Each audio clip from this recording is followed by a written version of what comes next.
Protesters storm Albuquerque Police HQ as anonymous targets department over killing of homeless man by cold-blooded officers that was caught on video. Hacktivist group Anonymous called on locals to protest homeless man James Boyd's killing. Boyd was killed March 16 after having a run-in with police in the Albuquerque foothills where he was camped out. At least 500 gathered at Albuquerque Police Headquarters around noon before moving on to Civic Plaza and the University of New Mexico campus. Police showed up in riot gear to contain the protest, and released tear gas on the demonstration around 9:30 p.m. when the participants became violent. Police made several arrests as they attempted to quell the crowd. UNM students were told to shelter in their dorms while locals were advised to avoid the area. What started as a peaceful protest against the Albuquerque Police Department quickly turned violent by nightfall with officers in riot gear breaking out the tear gas. At least 500 people gathered on the steps of the Albuquerque Police Department on Sunday to condemn the recent police killing of 38-year-old James Boyd.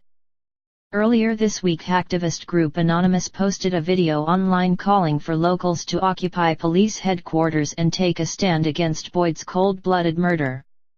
Let them know that your city is not a place for war games against the homeless and the less fortunate, the group said in the video. While there were no reports of injuries or arrests in the early hours of the protest, things took a turn as night fell with police using tear gas on the group and making arrests. The protest started around noon today, with hundreds gathering outside of police headquarters in downtown Albuquerque. Hey hey! Ho ho! Killer cops have got to go, the protesters, wearing Guy Fawkes masks, chanted. The masks have become a rallying symbol for Anonymous, which also seems to have hacked into the APD website today, causing it to shut down from morning until at least 4:30 p.m. A Twitter account claiming to be connected to the organization tweeted a list of APD officers' phone numbers. A police spokesman could not confirm whether the numbers were authentic. While police showed up with batons and riot gear, the demonstration remained peaceful with protesters marching between APD headquarters, Civic Plaza and the University of New Mexico campus for several hours. Police even shut down a street to make sure none of the protesters were injured in traffic. But things took a turn about 8 hours into the protest when the demonstrators started vandalizing property, with one person trying to take down a street sign, others spray painting property and a group trying to push over a police cruiser. When the protest returned to APD headquarters, officers warned the crowd to clear the area since it was an unlawful protest.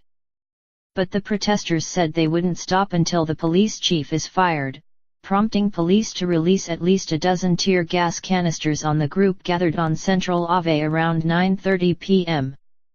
There were reports of several people being arrested and taken away in police cruisers. At least one police officer was injured in the protest, and another was isolated in his car while a group of protesters tried to break the windows. Locals are being told to avoid the area while residents at the University of New Mexico are sheltering in their dorms. State Senator Joseph Cervantes tweeted that his daughter was in one of the UNM dorms impacted by the tear gas. We respected their rights to protest, obviously, Mayor Richard Berry said, but what it appears we have at this time is individuals who weren't connected necessarily with the original protest. They've taken it far beyond a normal protest. The protesters were marching in response to the March 16 police killing of Boyd, 38, who was found camped out in the hills surrounding Albuquerque. Lapel camera footage released by the APD shows half a dozen officers standing 20 feet away from the man shouting "Get on the ground" and "Drop the knife" before shooting unloaded beanbags, stun guns and live rounds on him. Boyd, who police say had a lengthy criminal record, later died. Officers Keith Sandy and Dominique Perez have been placed on leave since the incident. But Albuquerque Police Chief Gordon Eden said in a press conference that he thought his officers' actions were justified. The officers were attempting to effect a felony arrest using less than lethal weapons, including a distractive device, K9, and a taser shotgun, Eden said. Authorities said Boyd threatened to kill a crisis intervention team officer called to the scene. When Boyd refused to follow police orders and an unarmed K-9 officer got close to him, officers Keith Sandy and Dominique Perez shot toward Boyd, Eden said. The video footage shows an injured Boyd with two 5-inch knives in his hand when officers surround and handcuff him. The suspect did in fact make a decision not to follow the directions that were provided to him by the officers, Eden said. On many occasions he said that he was not going to come off that mountain. However, Boyd's death is just the tip of the iceberg when it comes to police killings in the New Mexico capital. The U.S. Justice Department has been investigating the Albuquerque police for a year, following reports of more than 36 police shootings since 2010. We need to look at some changes within the department, but I think more importantly we need to restore confidence in the Albuquerque Police Department, said City Council President Ken Sanchez. State Senator Michael Padilla said he was responding to worried constituents. He says he was disturbed not only by the video, but by APD Police Chief Gordon Eden's comments that the shooting was justified. I'm very concerned about the Chief of Police immediately jumping to conclusions, Padilla said.